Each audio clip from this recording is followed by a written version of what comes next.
build this thing. It's called autoclave.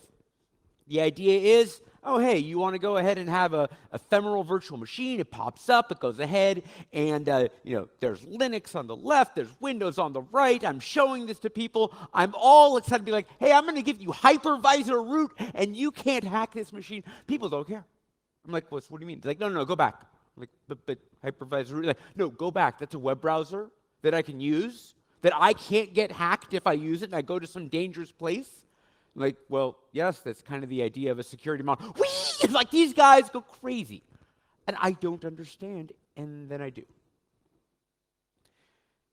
People are browsing the internet like they're walking through a dangerous neighborhood. Every click they make, every site they see, every place they go, they're worried, they're scared. This was supposed to be the safe place. This is supposed to be where, whatever, you get pictures of cats. People are afraid, and I was watching this one moment where they had no fear because I was taking the risk instead of them. That worries me because I don't think that's the thing that this internet, this dream that we've created, survives. We could lose this, or we could save it. And some people think it can't be saved. Some people think security is impossible. Apparently anything is possible. When it comes to security, possible is not enough. Seems nice, seems good. Well, there's some way you could do it.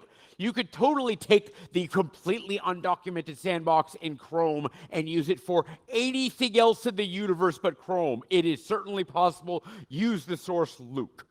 You know what I never want to hear in my life? Well, it's possible to survive this infection. No! No, I want easy. I want easy to survive this infection. I want to go and take a pill and live. We want to actually achieve our goals here. We have to make security easy. Easy or we're done. It doesn't matter why something's hard. There's a universe of reasons why something can be difficult to deploy securely. It just matters that something is hard, and if we're really into defense, we gotta care. I see some people who don't. They're like, well, you're just a stupid IT administrator if you can't figure out the 38 steps it takes to deploy this. No. Why did we deploy it like that? Why did we expect that of people? We knew what was going to happen. We've only seen it 1,000 times before. Human factors matter. It's not the first time this all has happened. Medicine. A lot of people want security to be based on biology. Biology is the wrong thing to look at. The immune system's a train wreck. It's just a little bit of a train wreck in the right direction. Medicine, though.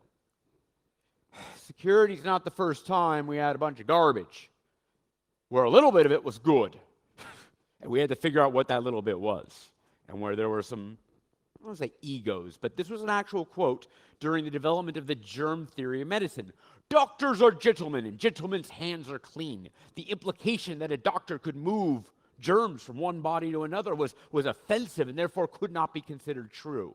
But you know what? Science does not give a crap about what your emotional state is. All it cares about what works and what doesn't, what happens and what won't. You just got to push through. I like the germ theory. It's one thing I think is actually somewhat applicable, because germ theory in medicine is focused on how does disease spread and what keeps things sterile. And that maps to what I think is become my mantra: well-defined interfaces, known good state. If you don't know how things are communicating, don't think you can predict what they're going to do. And if you don't know that something is good in the first place, it doesn't matter what talks to it, it's already owned. The heck? Medicine had some problems. And they measured, and they monitored, and they learned. They rebooted themselves. I don't know if I only just discovered this. Like, the whole doctor and like a white lab coat thing, that's fairly new. That's like 1880s. Yeah, right. I'm considering that new. But like historically, there was a reboot, and they wanted to show the world. They started over, and we're doing it right now. They started wearing new clothing, and it's like 100-something years later, and it's still part of the culture. Security could use some rebooting.